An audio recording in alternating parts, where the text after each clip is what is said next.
presentes. Los saludo desde México. Bueno, yo les voy a hablar sobre introducción a la microbiología y su aplicación en la actualidad. Y como pues ya lo dijeron, yo soy médico veterinaria zootecnista, tengo una especialidad en producción avícola y me dijeron que la mayoría de los presentes son estudiantes de las carreras de química, biotecnología, me parece, y biología también. Entonces, pues traté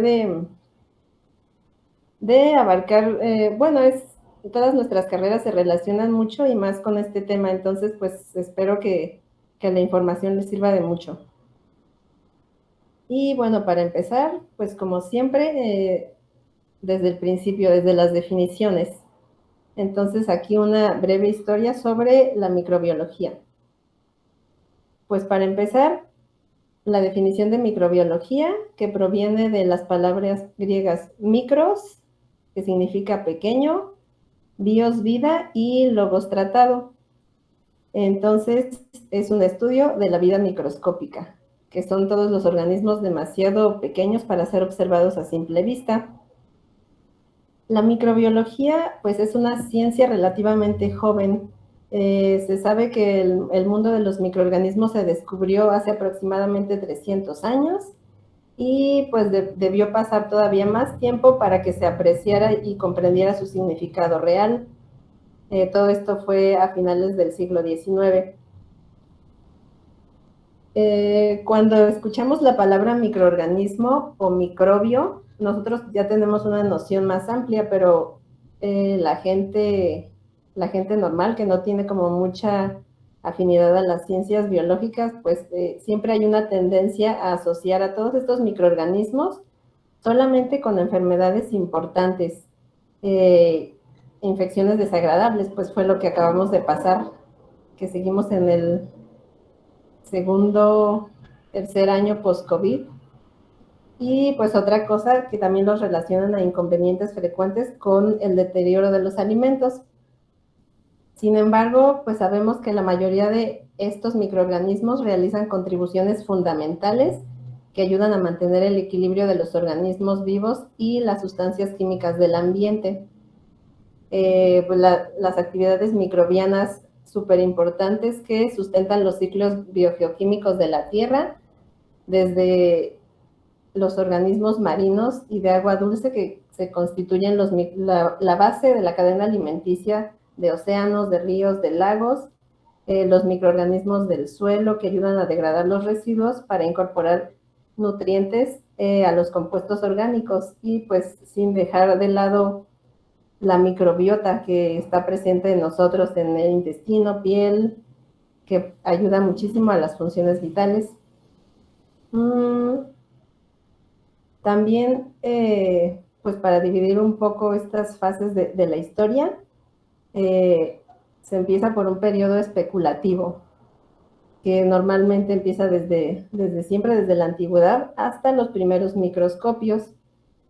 En este tiempo, la humanidad ya se beneficiaba de todas las actividades microbianas sin saber nada acerca de los microorganismos.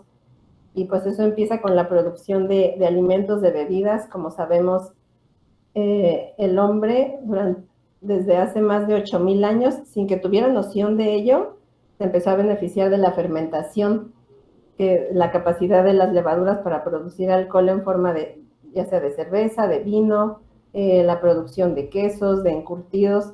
Todo esto pues ya era producto de la actividad de microorganismos. También se sabe que desde los sumerios, babilonios, de 6,000 años antes de Cristo, ya conocían la actividad de fermentar el pan por medio de las levaduras. Y bueno,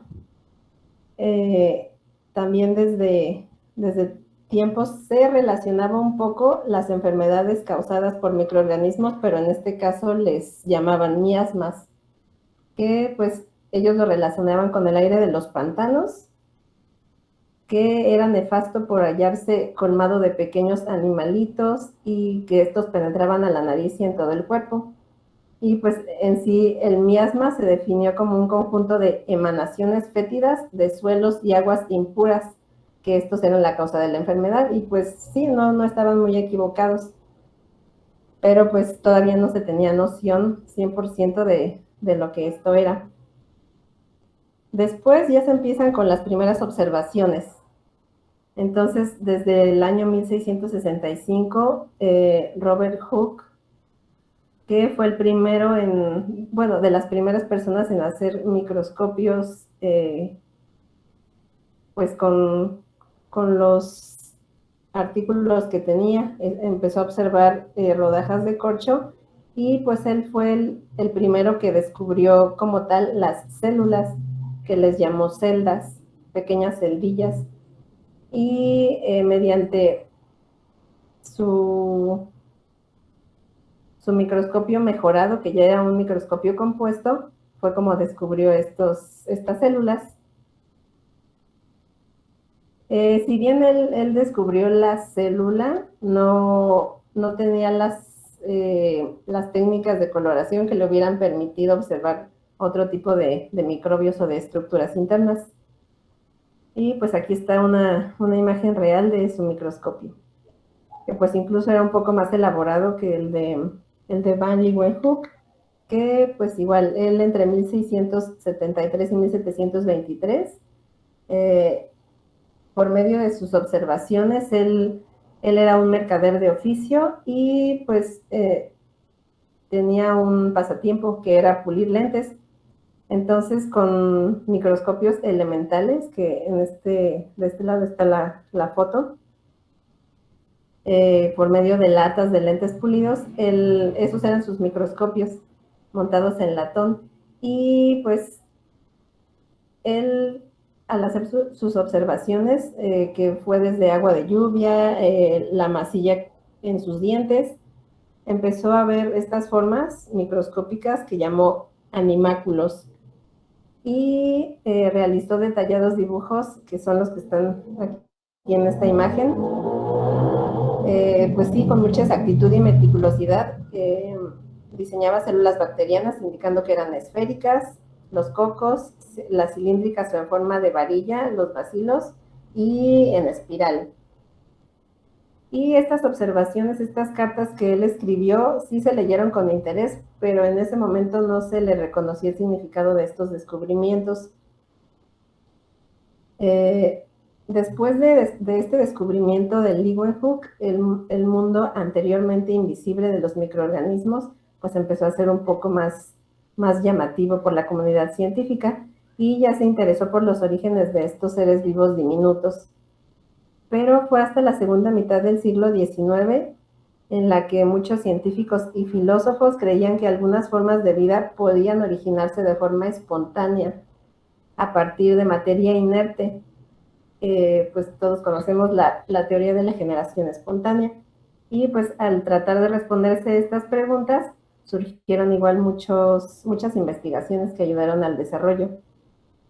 Para empezar, Francesco Redi en 1668, que fue incluso antes de la invención del microscopio, él demostró que los gusanos no surgían espontáneamente de la carne en descomposición.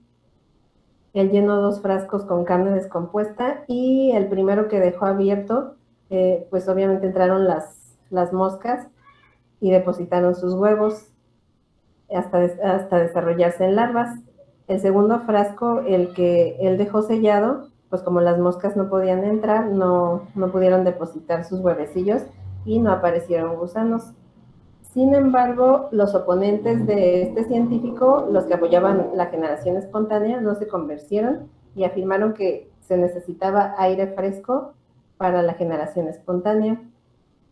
Entonces, lo que hizo Redi fue un segundo experimento en el que en un frasco que cubrió con una tela muy delgada y quedó sellado, pero este frasco todavía podía tener como la entrada y salida de aire, aunque las moscas ya no pudieron entrar, entonces ya no depositaron sus huevecillos adentro. Incluso con esta teoría, muchos científicos todavía seguían creyendo que los organismos pequeños, como los animáculos descritos por Leeuwenhoek, eran lo bastante simples como para ser generados por la materia inerte.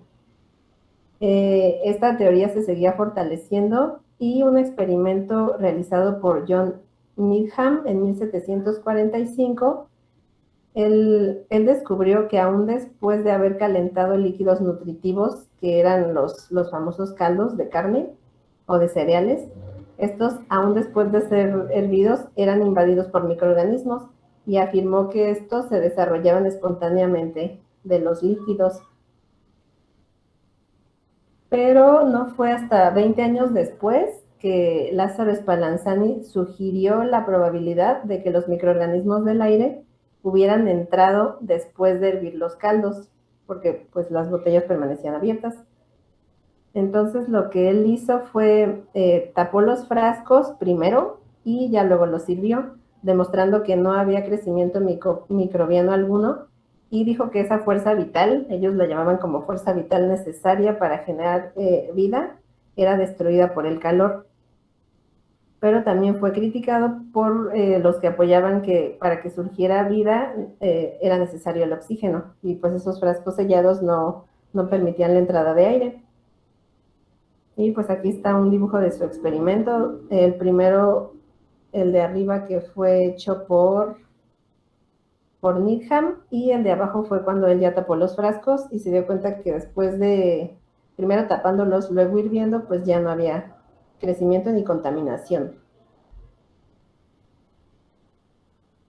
Y hasta 1858, pues la teoría de la biogénesis, de que las células vivas solo pueden surgir a partir de células vivas preexistentes. En 1861, Pasteur volvió a resolver el problema con su famoso experimento de los matraces de cuello corto. Él demostró que los microorganismos están presentes en el aire y pues por lo tanto pueden contaminar esas soluciones, pero que en el aire como tal no se crean los microbios. Él llenó varios matraces de cuello corto con caldo de carne igual nutritivo, los hirvió y dejó algunos abiertos.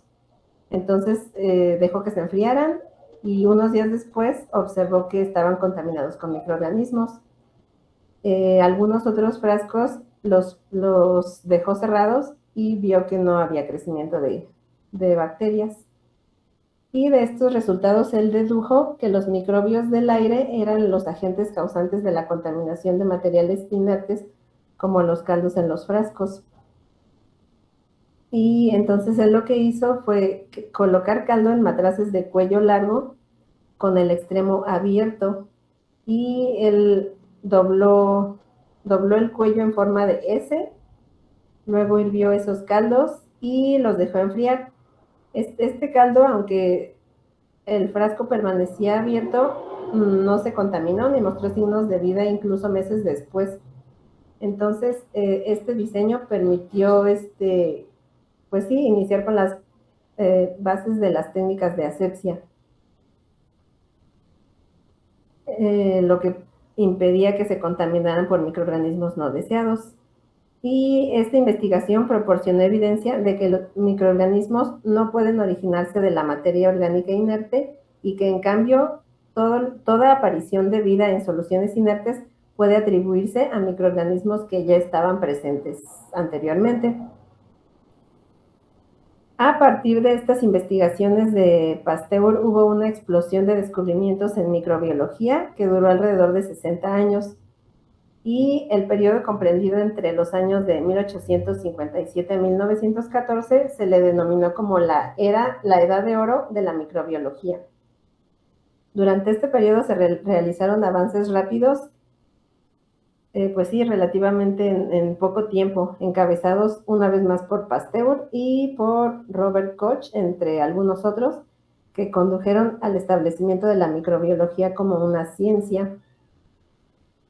Y durante este periodo se descubrieron los agentes causales de muchas enfermedades importantes en ese momento. Y bueno, hacia 1850 Otra vez Pasteur enfocó su atención en una de las industrias más importantes de Francia, que era la fabricación de vino. Entonces, él, al examinar muchas clases de vino, observó que había microbios de diferentes clases. En los lotes buenos, él observaba un predominio de cierta clase de microorganismos, y en los lotes malos o los que estaban peor, estaban presentes otras clases diferentes. Posteriormente, él lo que planteó es que con la selección apropiada de un microorganismo, el fabricante obtendría un producto consistente, bueno y uniforme. Pero para lograr esto, debían eliminar los microorganismos que ya estaban, los malos, y comenzar una fermentación nueva con un cultivo procedente de una cava de vino que había sido bueno.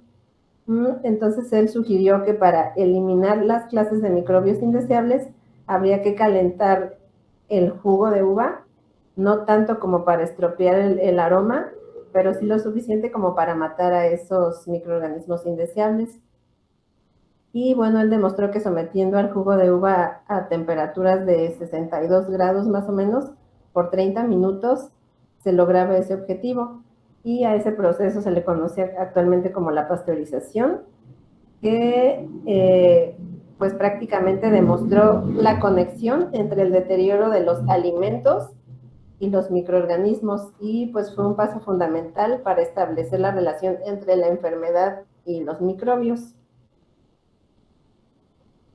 Y a raíz de eso, pues surgió la teoría germinal de la enfermedad, que en ese tiempo fue un concepto difícil de aceptar porque durante siglos se había considerado que la enfermedad era un castigo por los crímenes y delitos cometidos por los individuos. Y entonces cuando los habitantes de un pueblo entero enfermaban, a menudo se culpaban a los demonios que aparecían como olores nauseabundos, las aguas residuales o los vapores venenosos de los pantanos, que era lo que ya había dicho de los miasmas. Y bueno, la mayoría de los contemporáneos de Pasteur en ese momento consideraba inconcebible que los microbios invisibles pudieran viajar a través del aire para infectar vegetales, animales, al humano o permanecer inanimados en objetos y transmitirse a través de individuos. Y bueno, un poquito antes, en la década de los 60, otro personaje que fue Joseph Lister, él un cirujano, aplicó la teoría germinal a sus procedimientos médicos.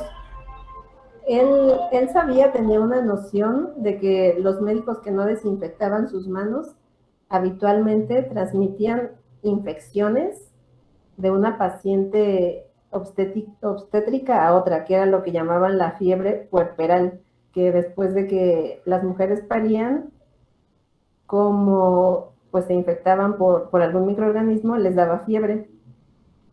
Y pues él también conocía los descubrimientos de Pasteur que relacionaban a los microbios con las enfermedades de los animales. Entonces en ese momento pues no se usaban desinfectantes, pero Lister sabía que el fenol destruía algunas bacterias. Entonces comenzó a tratar heridas quirúrgicas con una solución de fenol y se dio cuenta que esta práctica redujo tanto las infecciones como las muertes. Entonces otros cirujanos adoptaron igual esta medida y pues sus hallazgos demostraron que los microorganismos causaban infecciones en las heridas. Ya después, la primera prueba de que las bacterias realmente causaban enfermedad fue proporcionada por Robert Koch en 1876. Él fue un joven competidor de Pasteur para ver quién descubría primero la causa del carbunco. Pues el carbunco fue una enfermedad que afectó a ganado bovino y a ovinos también en Europa. Aquí Robert Koch fue el primero que descubrió las bacterias, esas bacterias en forma de bastón, que ahora sabemos que son los Bacillus anthracis, y él lo que hizo fue un aislamiento a partir de la sangre pues, de ovejas infectadas. Él las aisló, las cultivó, y a partir de esa sangre de los animales muertos, las observó al microscopio y realizó cultivos puros y después inyectó esa bacteria en ratones para ver si desarrollaban la enfermedad. A partir de estos ratones, él volvió a aislar esa bacteria y se dio cuenta que era idéntica a su primer aislamiento. Con esto, pues, se estableció la secuencia de pasos experimentales que relacionan al microbio específico con la enfermedad y pues ahora conocidos como los postulados de Koch. Y pues es eso, en donde un microorganismo específico que puede estar asociado a una enfermedad se aísla, se cultiva en un cultivo puro para después ser inyectado en un organismo sano, en este caso fue ratones, se produce la enfermedad y finalmente el microorganismo vuelve a ser aislado. Estas demostraciones tuvieron éxito gracias a la implementación de los laboratorios de bacteriología y uso de medios de cultivos como los agares. Entonces, desde aquí, una nueva terminología comenzó a utilizarse rutinariamente, como por ejemplo colonia, que es el grupo de microorganismos de una misma especie que puede observarse macroscópicamente. En este momento, pues ya existían como tal los agares, las cajas de Petri, y también el cultivo puro, que grupos de colonias conformadas por microorganismos de una misma especie. Y bueno, aquí otra fase de la historia fue la vacunación. Y aquí pues es frecuente que un procedimiento surja antes de que se conozca como tal su mecanismo de acción. En 1796, que fueron casi 70 años antes de que Koch estableciera que un microorganismo específico causa el carbunco, en este caso un físico inglés, que fue Edward Jenner, en 1796, emprendió un experimento para hallar una manera de proteger a las personas de la viruela. En este tiempo las epidemias de viruela eran muy temidas porque esta enfermedad asolaba periódicamente Europa y causó la muerte de miles de personas. Y también se vio cuando estos colonos europeos trajeron la enfermedad a América, pues se exterminó gran parte de la población indígena. Entonces lo que hizo Jenner fue que recogió raspados de las ampollas de las lesiones que se producían en la viruela, pero de las vacas.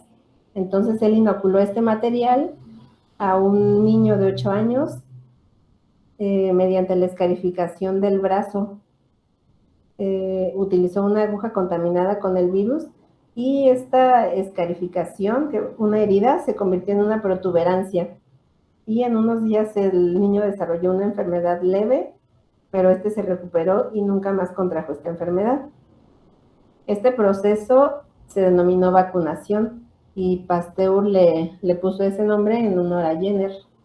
O sea, Jenner ya lo había hecho, pero no sabía qué era. Y años después de este experimento de Jenner, que fue alrededor de 1880, Pasteur descubrió el modo en que actúan estas vacunas. Descubrió que la bacteria que produce el cólera aviar, que en este caso, bueno, ahora la conocemos como Pasteurella multocida, que esta bacteria perdía su capacidad de causar enfermedad, o sea, perdía su virulencia después de ser cultivada en el laboratorio por periodos muy largos. Pues sí, fue un descubrimiento accidental, como muchos otros. Y para demostrar lo que había hecho, pues sí, siguió los pasos de las técnicas fundamentales diseñadas por Koch, y él organizó una demostración pública en la que repitió ese experimento que había tenido éxito en su laboratorio porque ya había hecho muchos ensayos. Lo que hizo fue inocular a pollos sanos con sus cultivos puros de Pasteurella multocida, de cólera, y esperó a que se desarrollara la enfermedad y estas aves murieran. Pero pues ante su sorpresa, esos pollos no se enfermaron ni se murieron. Entonces, pues desconcertado, él revisó con detalle cada uno de los pasos de su experimento y encontró que accidentalmente él había usado en la demostración sus cultivos viejos de Pasteurella, que tenían varias semanas sembrados. una semana después repitió este mismo experimento, pero ahora utilizó 2 grupos de pollos. El primero que utilizó fue al que ya le había inoculado la primera demostración, sus cultivos viejos, y el segundo grupo de aves no había sido expuesto a estos cultivos. Entonces ambos grupos se inocularon, pero ahora sí con cultivos jóvenes y frescos. Y esta vez los pollos del primer grupo permanecieron vivos, que fueron a los que ya había expuesto con la bacteria, y los del segundo grupo fueron los que murieron. A partir de esto, Pasteur explicó convincentemente el hecho de que las bacterias pueden perder su poder de virulencia, o sea, su capacidad de producir enfermedad, después de permanecer en reposo o hacerse viejas, y hacía que los pollos produjeran en su sangre sustancias protectoras que pues, ya se habían denominado como anticuerpos. Después de este descubrimiento de la vacuna contra el cólera aviar, continuó con sus estudios de inmunología y también desarrolló la vacuna contra la rabia. En este caso, él lo que hizo fue inocular conejos con saliva de los perros rabiosos. Luego obtenía un extracto del encéfalo y de la médula espinal, atenuaba ese virus. De hecho, él fue el primero que empezó a utilizar como tal los pases, las diluciones, y los inyectaba a los pacientes que ya habían contraído la enfermedad, que ya habían sido mordidos por perros con rabia. Después de establecer esta relación entre microorganismos y enfermedad, los microbiólogos médicos se dedicaron a buscar sustancias con la capacidad de destruir estos microorganismos patógenos, pero sin dañar al animal o a los humanos infectados. Y pues otro accidente fortuito que fueron los antibióticos. El primer antibiótico se descubrió de forma accidental, fue Alexander Fleming. Él era un médico y bacteriólogo escocés, y de hecho esta imagen que está aquí es la original de pues él cuando vio sus cultivos contaminados con hongos filamentosos, pues estuvo a punto de tirarlas, pero se dio cuenta que alrededor del hongo había una zona clara en la que el crecimiento bacteriano había sido inhibido. Y este hongo ya después fue identificado como Penicillium, y en 1928 se denominó penicilina a esta sustancia inhibidora. Pero fue hasta 1940 cuando fue evaluada en ensayos clínicos y producida de forma masiva. Y bueno, los antibióticos y otros fármacos, como sabemos, no carecen de inconvenientes. Muchos de ellos son demasiado tóxicos para el organismo, producen efectos adversos, toxicidad, y que incluso en el caso de los fármacos desarrollados como antivirales, pues que para que se replique un virus necesita de la maquinaria de la célula del huésped, y bueno, el fármaco para que interfiera con ese virus también de cierta forma afectaría a esas células. Entonces por eso es tan difícil desarrollar antivirales. Y bueno, otro problema importante asociado con los antimicrobianos que vemos en la actualidad es la aparición y diseminación de nuevas variedades de microorganismos que son resistentes a antibióticos, y que en el transcurso de estos años hemos visto que son más comunes por su mal uso, tratamientos acortados, se utilizan los fármacos antes de saber que es una infección bacteriana, y bueno, pues ya después de esta breve historia de la microbiología, pues ya todos sabemos que los microorganismos ayudan al bienestar de las personas actualmente, y algunos ejemplos son el tratamiento de aguas residuales, que pues sí se utilizan bacterias o enzimas que son capaces de degradar la materia orgánica pequeña para ayudar a que pues sí se traten esas aguas negras. Y también otro uso actual es en el control de plagas. Principalmente se ha utilizado la bacteria Bacillus para controlar estas plagas de vegetales. Y bueno, como ya se mencionó, que el reciclado de los elementos vitales, que son los ciclos biogeoquímicos, lo de la tierra, los ciclos del agua, del suelo. Y bueno, un poco de lo que igual se hace actualmente, que pues en mi área es diagnóstico clínico. Yo les voy a hablar un poco de esto, que pues para que se haga un adecuado diagnóstico se debe de, pues sí, de tener unas reglas generales para la toma de esas muestras y pues para empezar que sea representativa del proceso infeccioso. Ahorita les voy a dar unos ejemplos, pero pues primero estas son como las reglas generales. Que sea representativa de ese proceso infeccioso, que se tenga una historia clínica, que se hagan diagnósticos diferenciales y que la muestra se mande adecuadamente. En este caso, pues como es bacteriología, tienen que ser recipientes adecuados, estériles. Normalmente las muestras que se toman pues son con hisopos, con medios estériles, en frascos o bolsas. Y pues que no haya contaminación con microbiota colonizante. También que, sobre todo esto, ¿no? Que este diagnóstico se realice antes de la primera dosis de antibióticos para saber si realmente es el antibiótico adecuado contra ese microorganismo. Y bueno, como un resumen rápido, pues necesitamos conocer los medios que se utilizan, seleccionar los medios, saber qué bacteria es la que estamos buscando para darle ya sea el tiempo, la temperatura y la atmósfera adecuada. Temperatura, pues sabemos que los microorganismos se clasifican dependiendo de la temperatura en la que sobrevivan, mesofílicos. También la atmósfera, si sobreviven con oxígeno, con CO2.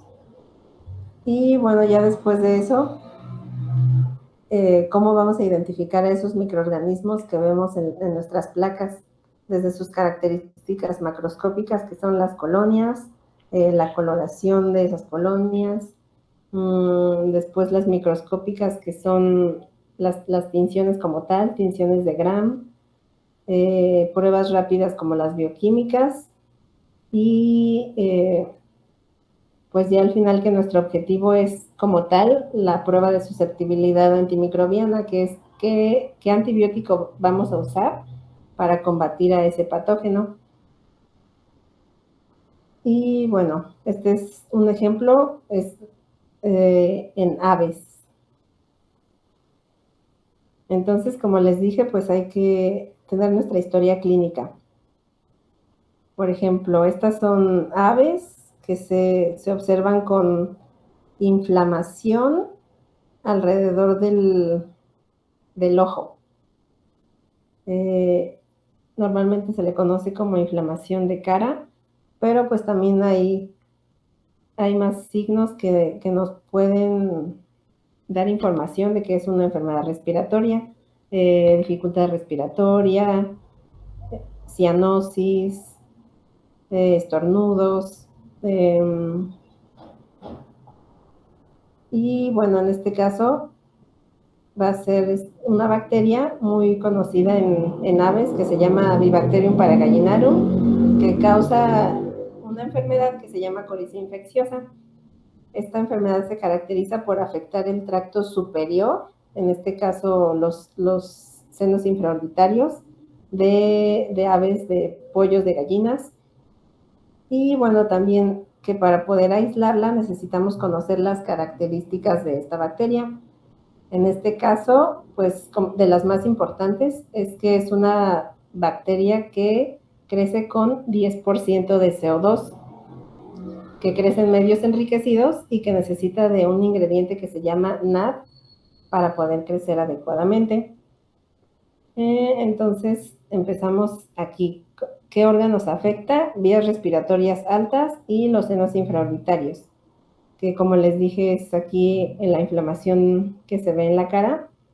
Y a partir de eso, entonces, ¿qué muestras vamos a enviar al laboratorio o qué muestras nos van a enviar?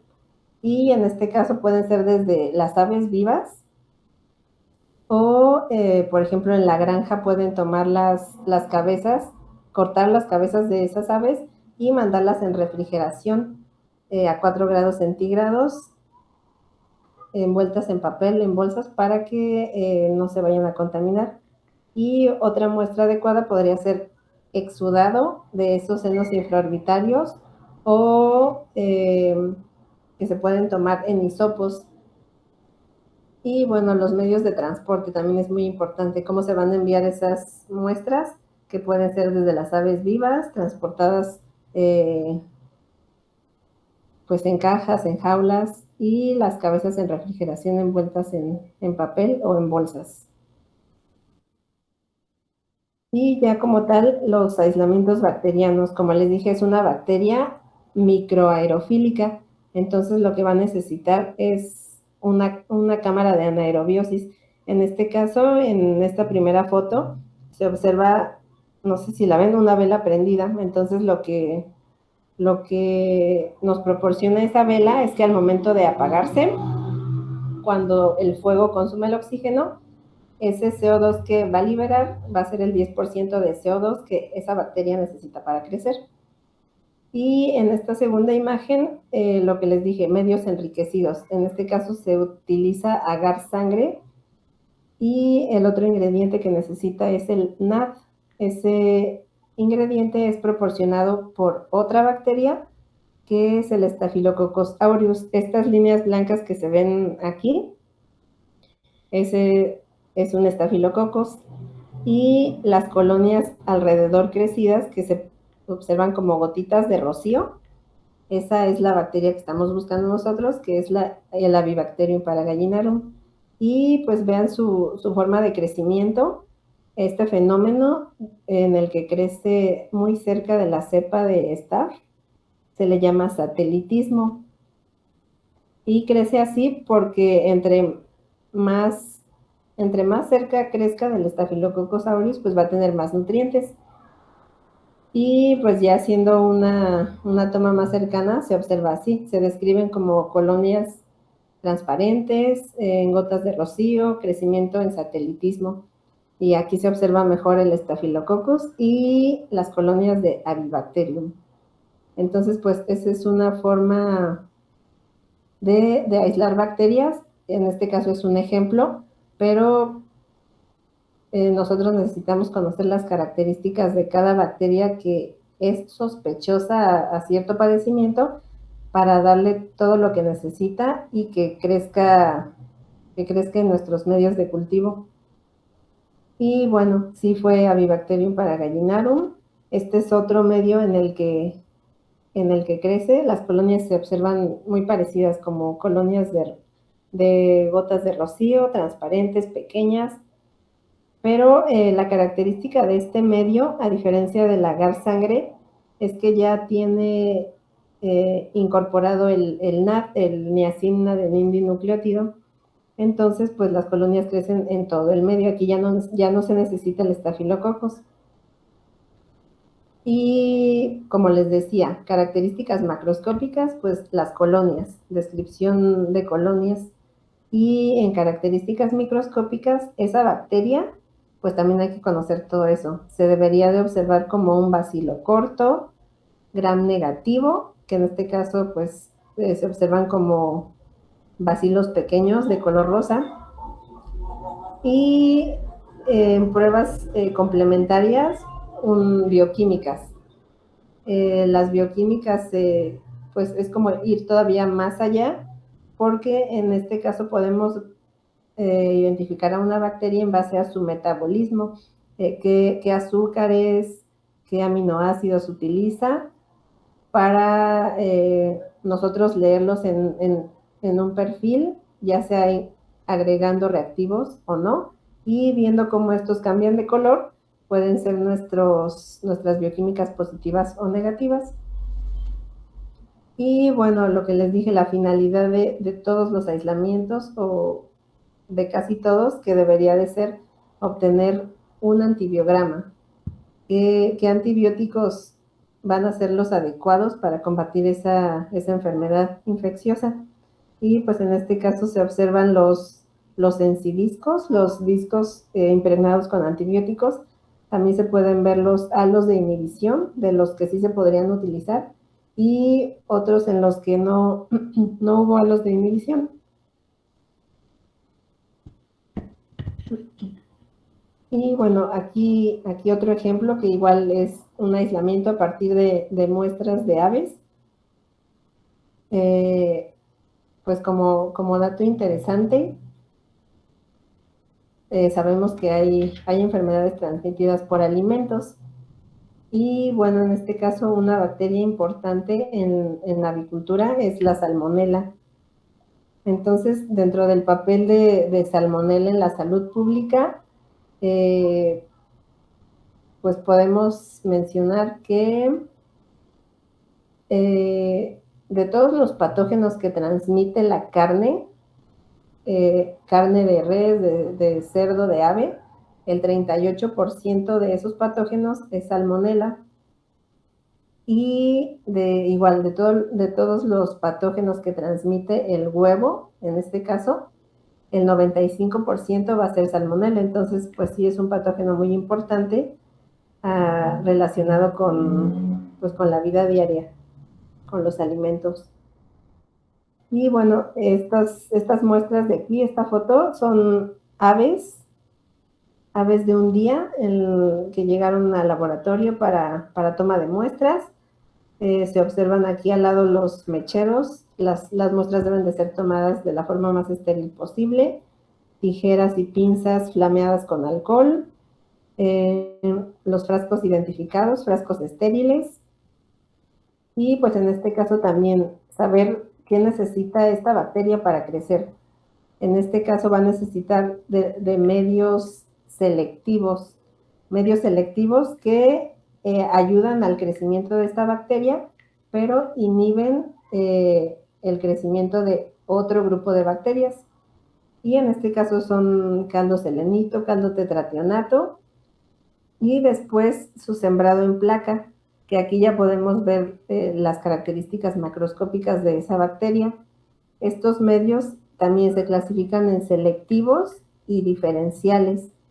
Selectivos porque seleccionan a esa bacteria que nosotros queremos, y diferenciales porque tienen compuestos que ayudan a que las colonias se pinten de diferentes colores dependiendo de la especie de bacteria que sea. Por ejemplo, en este primer agar, este agar es Salmonella shigella. Y aquí lo que podemos ver son colonias rosas y colonias negras.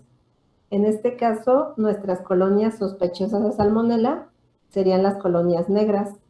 Esta bacteria lo que hace es producir un ingrediente que se llama ácido sulfídrico, y por eso por eso la colonia se pinta de ese color.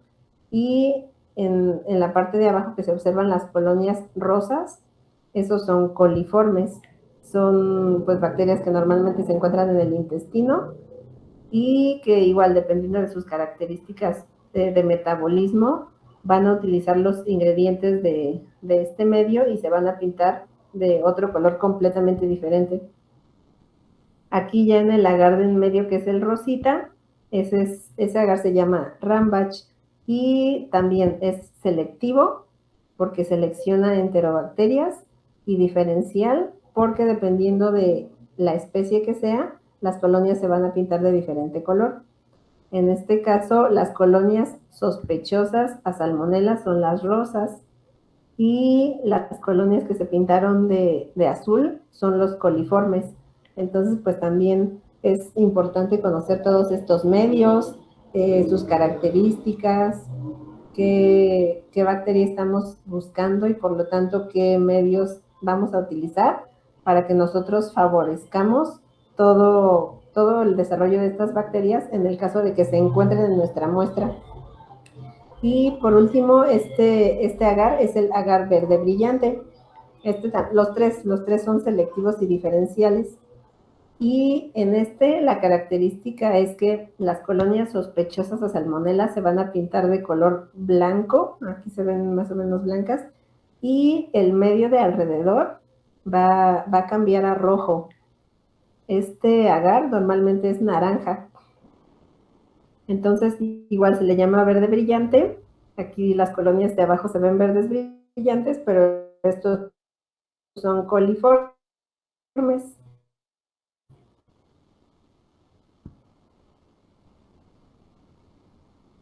Y bueno, ya en nuestro proceso del aislamiento, que en este caso sería por medio del metabolismo de estas bacterias. Todas estas bacterias, si nosotros les hacemos pruebas microscópicas, que pues es la tinción de Gram, la básica, todos se van a ver como bacilos largos, Gram negativos. Entonces, eso nos va a decir mucho porque todos se van a ver iguales. Pero para eso nosotros utilizamos sus características metabólicas, que en este caso son qué ingredientes, tanto azúcares como aminoácidos, estas bacterias van a utilizar como fuente de nutrientes. Y esta es un perfil bioquímico. Aquí lo que podemos ver es cómo esta bacteria utiliza estos ingredientes desde triple azúcar hierro, citrato, fenilalanina, ornitina, lisina, que son aminoácidos, la urea. Esta bacteria las utiliza y dependiendo del color que adquiera este medio, ya sea agregándoles reactivos o no, pues estas pruebas van a ser positivas o negativas. En este caso, pues es como su credencial. Esta es una salmonela, así se ve en su perfil bioquímico, y se pueden utilizar bioquímicas pues así en tubo, o estos relativamente nuevos, que son pues ya son comerciales. Entonces estos son unos microtubos que lo que tienen es sustratos deshidratados en todos estos pequeños tubitos, y lo que nosotros hacemos es que con un cultivo puro de una bacteria que nosotros tengamos como sospechosa de salmonela, vamos a inocular todos estos tubos, que igual van a usar los ingredientes que están aquí, las bacterias, y van a virar de color dependiendo de si utilizan este ingrediente o no. Y bueno, se le llama API, que es un sistema estandarizado, ya como tal se vende así, y igual se va a incubar, vamos a esperar cierto tiempo y nos va a arrojar un perfil numérico, que ese perfil nos va a decir qué bacteria es en base a un software o una base de datos que ya igual ya está estandarizada por la empresa que realiza estas pruebas.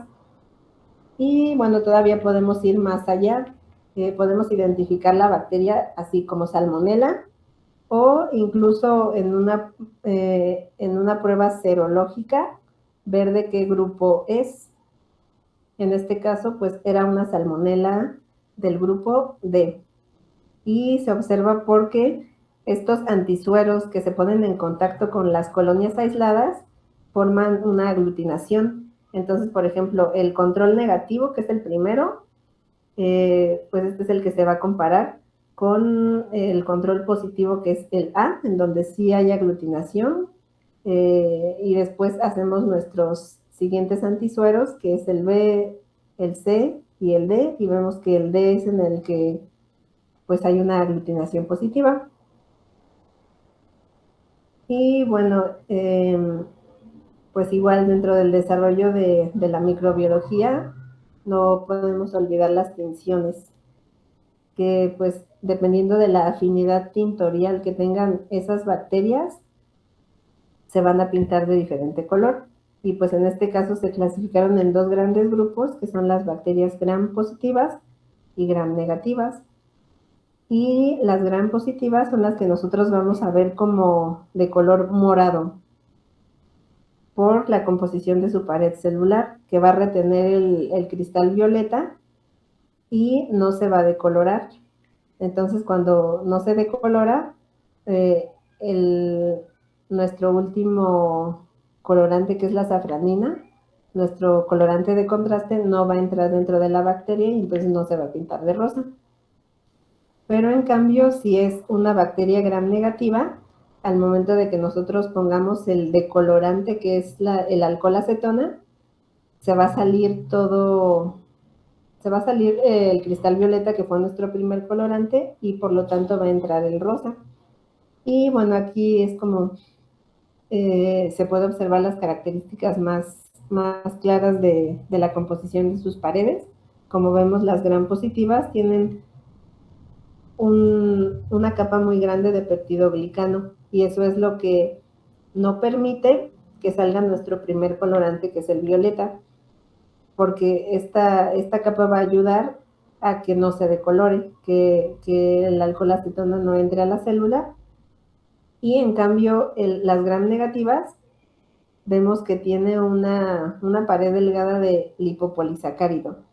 Y pues al diluirse con el alcohol acetona, hace que se salga todo el cristal violeta y por lo tanto que entre la safranina y se pinten de color rosa. Y bueno, eso es como a grandes rasgos la explicación de esta tinción de gram. Pero también hay otras tinciones que nos permiten ver otras estructuras de la bacteria, o incluso otros tipos de bacterias o de microorganismos. En este caso, la tinción de Ziehl-Neelsen. Esta tinción es para bacterias llamadas ácido-alcohol resistentes, en este caso todas las micobacterias, las causantes de la tuberculosis. Estas se les llama así porque, como su nombre lo indica, se resisten a la decoloración. Entonces, por lo tanto, la tinción de gram no va a ser útil para verlas. Y en esta tinción lo que se utiliza es igual safranina, pero con ayuda del calor. Ese frotis se tiene que calentar para que la tinción se pueda llevar a cabo y ese colorante entre dentro de la bacteria. Otra tinción que también es muy usada es la de Sheffer y Fulton, y esta lo que ayuda es a teñir esporas bacterianas, en este caso del género Clostridium, que tiene esporas, es muy característico, que se observan de color verde, así como en esta imagen. Igual se tiene que utilizar calor para hacer esta tinción, y el colorante que se utiliza es verde de malaquita. Ese verde de malaquita entra dentro de la espora y hace que se tiña. También tenemos la tinción de tinta china o de Maneval. Y esta lo que hace es ayudar a teñir la cápsula bacteriana, que se observa así como un halo alrededor de esa bacteria. Y de esta forma se puede observar la cápsula. Y por último tenemos otra tinción, que esta ayuda a teñir los hongos, llamada lactofenol azul de algodón. Y bueno, dentro de las aplicaciones que igual se puede tener dentro de la microbiología es la evaluación de materias primas, de agua, evaluación de alimento, de huevo, de harina, de biológicos, para ver si no están contaminados, y en este caso el agua para ver si es potable o no. Y también desarrollo de medios de cultivo, qué caldos, qué agares vamos a utilizar para que nosotros le demos a la bacteria lo que necesita para crecer. En este caso, el bacteriológico de agua lo que busca es la presencia o la ausencia de coliformes. Y para darnos una idea, pues los coliformes son este gran grupo de bacterias que normalmente crecen en el intestino de humanos, de animales, y entonces si estas bacterias se llegaran a encontrar en el agua, lo que nos indica es que hay una contaminación fecal. Pues sí, este grupo de bacterias igual tiene unas características importantes, que es que crece en presencia de lactosa. La lactosa es un ingrediente que se encuentra en este caldo. Entonces, si los coliformes se encontraran aquí, lo que se va a observar es esto, que el caldo se pone turbio y aparte hay presencia de gas. Aquí en esta campanita se observa la presencia de gas y hay burbujas. Por lo tanto, esta agua sí estaba contaminada con coliformes. Pero esta es una prueba presuntiva. También se necesita hacer una prueba confirmatoria con otro tipo de caldo que igual tiene lactosa, pero tiene ingredientes más selectivos, que es el verde brillante. Se utilizan muchos colorantes para seleccionar cierto grupo de bacterias. Y en la última foto se observa que este medio de cultivo, al ser inoculado con nuestra muestra, igualmente se observa turbio, presencia de gas, de burbujas, y esto lo que nos indica es presencia de coliformes fecales y totales. Y bueno, ya para la lectura de estos resultados, se utilizan unas tablas que igual ya están estandarizadas y se hace la lectura por medio del número de positivos. Entonces, por ejemplo, si esa agua tuviera más de 1.1 de coliformes, ya se le consideraría como no potable. Y bueno, aquí hay que tener en cuenta que incluso si tuviera coliformes, pero que estuvieran debajo del límite permitido, esa agua todavía puede ser potable. Por ejemplo, si tuviera una combinación de tubos de 3 positivos, un positivo y un positivo, tendría un valor de 75 de coliformes. Incluso teniendo coliformes, esa agua todavía puede ser potable. Y bueno, ya si tuviera la combinación de 3, 2 y 1, que ya se pasa del límite máximo permitido, ya se consideraría como no potable.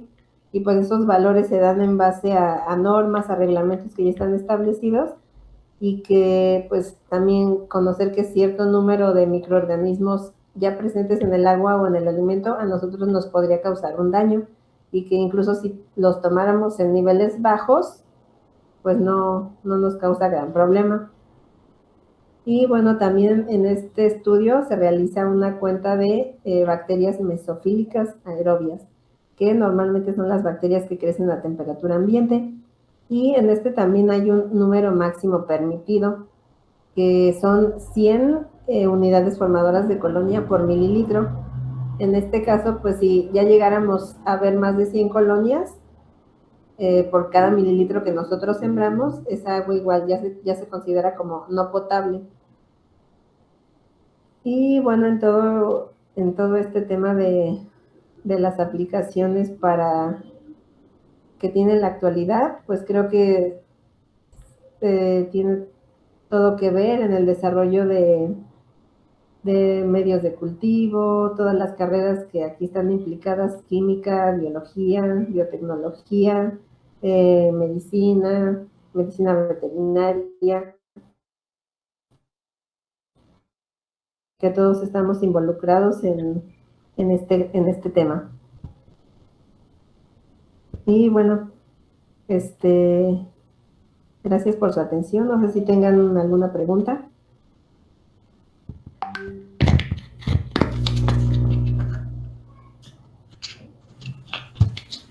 Muchísimas gracias por la disertación, Marcela.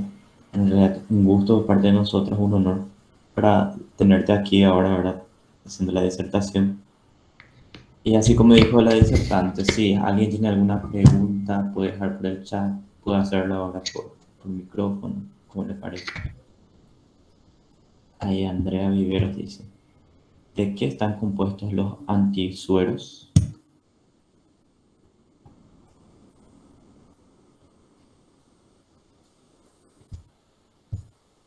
Sí, los antisueros que se utilizan para a ver, el serogrupo de la salmonela son antisueros de conejo liofilizado.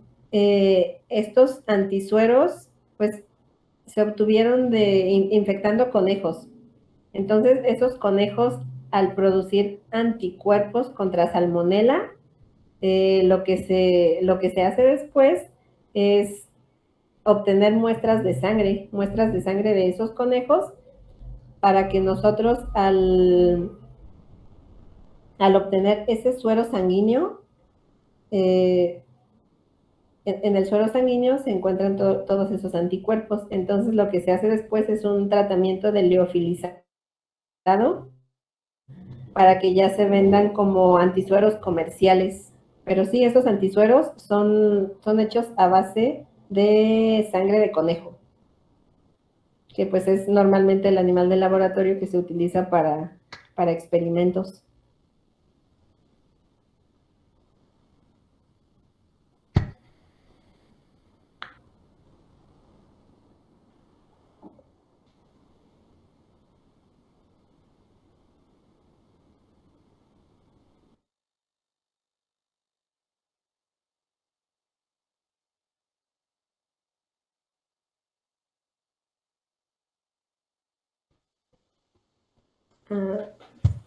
Sí, buenas noches, José Alejandro.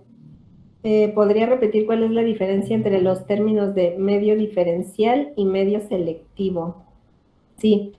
Mira, en los medios de cultivo hay una clasificación muy grande.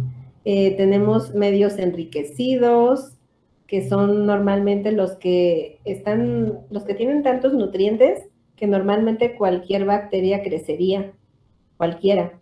En este caso, un medio selectivo es el que tiene ingredientes específicos para, para hacer que ciertas bacterias que nos interesan crezcan. Por ejemplo, en este caso, la salmonela. Tenemos medios selectivos que son selenito y tetrationato. Y esos caldos lo que tienen es que esos ingredientes, el selenito y el tetrationato, ayudan a que crezca la salmonela, pero lo que hacen es que inhiben a otro grupo grande de bacterias que normalmente son los gram positivos, todo el grupo de los estafilococos, de los estreptococos, que tienen otra composición en su pared. Todas las salmonelas son gram negativas. Entonces, estos ingredientes ayudan a que esas bacterias crezcan, y estos ingredientes, al beneficiar el desarrollo de cierto grupo de bacterias, digamos que son tóxicos para el otro grupo de bacterias. Y otro ejemplo, estafilococos crece en un medio que se llama agar manitol sal. Ese agar, como su nombre lo dice, tiene una concentración muy alta de sal. Tiene, me parece que 10% de sal.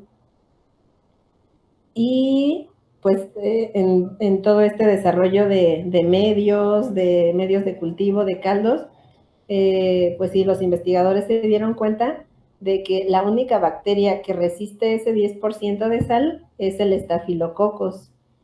En cambio, un porcentaje tan alto de sal, pues es tóxico para otras bacterias. Y un medio diferencial es aquel que tiene colorantes que ayudan a que las bacterias, las colonias de las bacterias, se pinten de cierto color. Por ejemplo, un agar muy, muy conocido es el McConkey. Este McConkey tiene lactosa. Ese es su ingrediente selectivo. Tiene lactosa y tiene sales biliares. Las sales biliares son las que van a seleccionar como tal a las enterobacterias y van a hacer que crezcan muy bien, pero van a inhibir a los estafilococos. Y el ingrediente diferencial de este medio justamente es la lactosa. Entonces, si nosotros sembramos una salmonela en McConkey se va a pintar, más bien no se va a pintar, va a ser una colonia transparente. Pero si nosotros sembramos Escherichia coli en este mismo agar McConkey, se va a pintar de morado.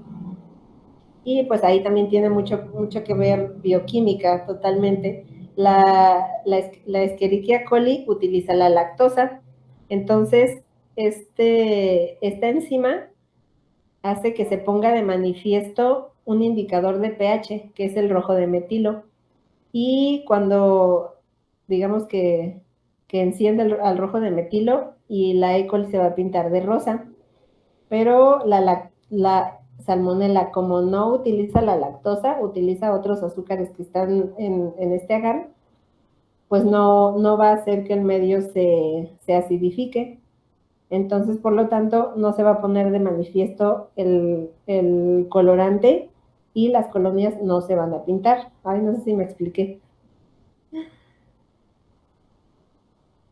Por ejemplo, en las fotos que les había puesto de salmonela, más bien en las colonias sospechosas de salmonela,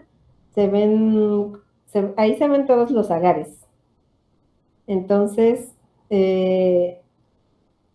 las colonias sospechosas de salmonela se pintan de cierto color y las que no se pintan de otro color. Pero eso es lo que nos indica un medio diferencial, que por medio del color que se tornan esas colonias, nosotros podríamos tomarlas como sospechosas a cierto género de bacterias, a Salmonella, a E. coli, a Staphylococcus.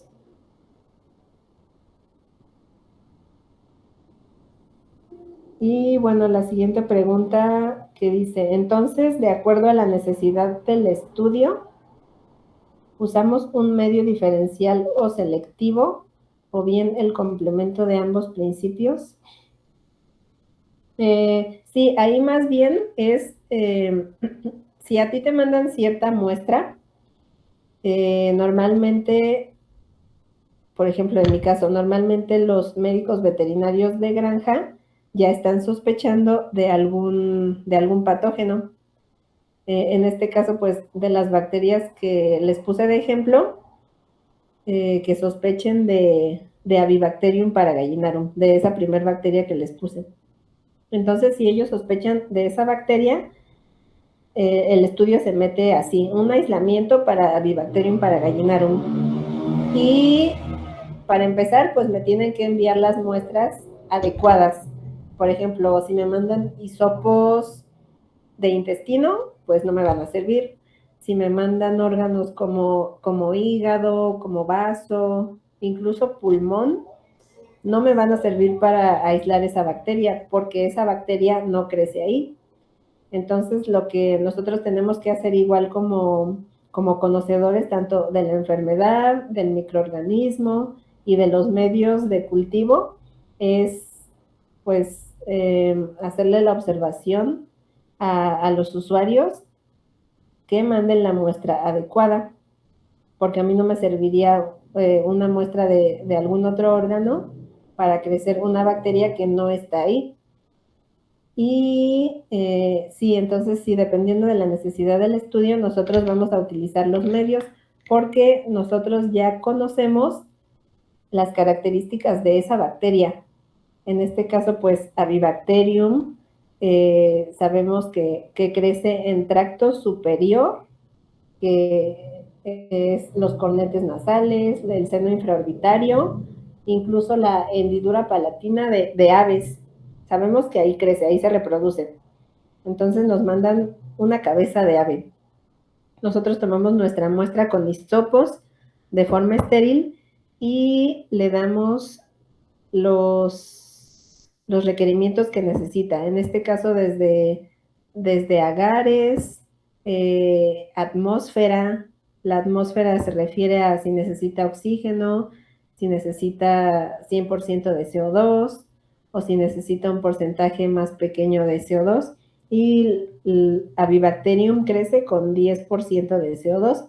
Por eso le tenemos que dar una atmósfera que normalmente es en una cámara de anaerobiosis Y bueno, la temperatura, que se refiere a incubarla normalmente 37 grados centígrados, y el tiempo crece bien en 24 horas. Pero, pues sí, es que es conocer todo desde las características de esa bacteria, incluso desde los diagnósticos diferenciales, que esto se refiere a qué otro organismo nos podría causar una enfermedad parecida. En este caso, coriza infecciosa, que es causada por Avibacterium paragallinarum, también produce signos muy parecidos a, por ejemplo, cólera aviar, pero cólera aviar es producido por otra bacteria que se llama Pasteurella multocida, y en esos diferenciales nosotros también podríamos ayudar mucho al diagnóstico. Por ejemplo, Pasteurella multocida podría crecer en ese mismo agar en el que nosotros sembramos nuestras muestras sospechosas a Avibacterium. Pues ya si se trata de otras enfermedades que son causadas por virus, que también hay que tenerlas en cuenta, también podemos ayudar con el diagnóstico, por ejemplo, con técnicas de serología, de biología molecular, de virología. Entonces, pues ya si esas enfermedades son causadas por otro patógeno, que sea un virus, también ayudar a que se envíen todas las muestras posibles de todos nuestros diagnósticos diferenciales para saber cuál es el patógeno que está causando esa enfermedad, en este caso en una granja de aves. Pero puede ser con cualquiera, con humanos, pues yo trabajo igual con producción de cerdos, de bovinos.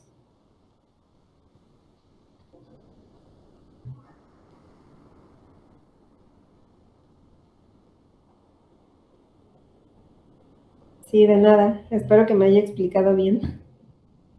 Y no sé si hay otra pregunta.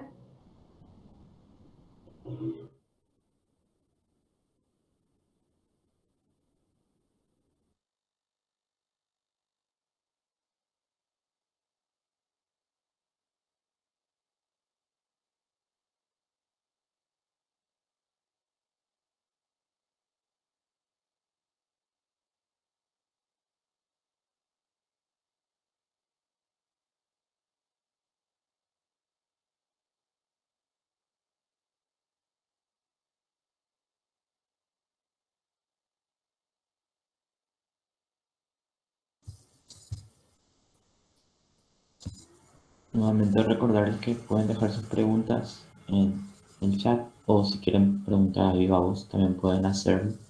También recordarles que pasamos en el chat el link para el registro de la asistencia para expedir los certificados de participación en la charla. Estos certificados les mandaremos aproximadamente el lunes. Y nada más que aclarar eso, no sé si alguien tiene más alguna pregunta, como dijo la disertante.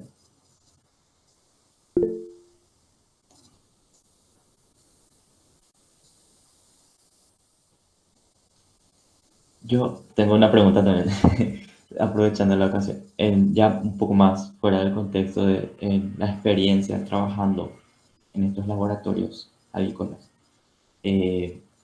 Entiendo que ahí en México también hay una producción muy grande de las granjas avícolas. ¿Cuáles son, por decirlo así, las patologías más comúnmente detectadas en las aves? Si varían por región o también depende del clima y demás.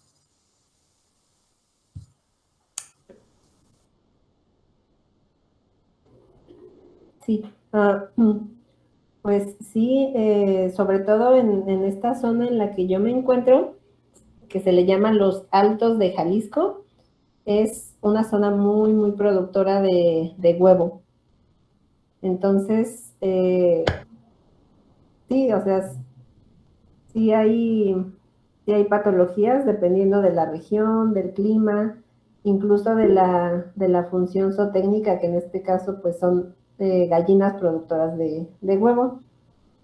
Y dentro de las patologías más comunes también tiene que ver la época del año. por ejemplo, en época de invierno, cuando hace más frío, es más común que las aves se enfermen de enfermedades respiratorias, pero por virus. Pues en este caso, influenza, Newcastle, enfermedades que son producidas por virus. Y en esta época, por ejemplo, también se pueden encontrar enfermedades respiratorias, pero producidas por bacterias, que en este caso es como mencioné la coriza infecciosa. Y pues también, dependiendo de la muestra que te envíen, de qué animal procede, que puede ser pues desde aves, cerdos, bovinos, incluso materias primas te pueden enviar, por ejemplo, evaluación de alimentos, de los alimentos que se les dan a los animales para ver si están contaminados con algún agente patógeno. En este caso igual puede ser salmonela, pueden ser micotoxinas que igual producen muchos problemas en aves.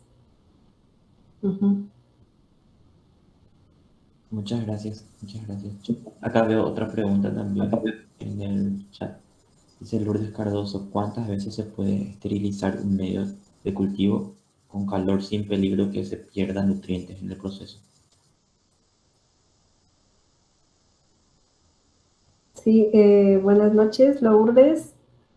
Pues mira, normalmente para realizar los medios de cultivo, las instrucciones siempre vienen pues, o sea, si compras un medio comercial, las instrucciones vienen ahí. Y normalmente la indicación siempre es que dependiendo del medio que se haga, por ejemplo, si es un agar, lo que se hace es fundir ese agar, el medio se hierve y después ya se lleva a esterilizar. Eh, Incluso hay algunos que no se esterilizan, entonces supongo que el calor, la presión, todo eso, lo que harían es que, pues sí, inactivarían o alterarían los ingredientes de ese medio. Y pues como tal no hay una especificación de cuántas veces, pero normalmente sí sería una, o sea, así como viene la indicación de cómo se prepara, sería como hervirlo, esterilizarlo y servirlo, nada más, para que, como tú dices, no pierda propiedades de los nutrientes y aparte que no se altere pues su consistencia, pero sí sería una sola vez.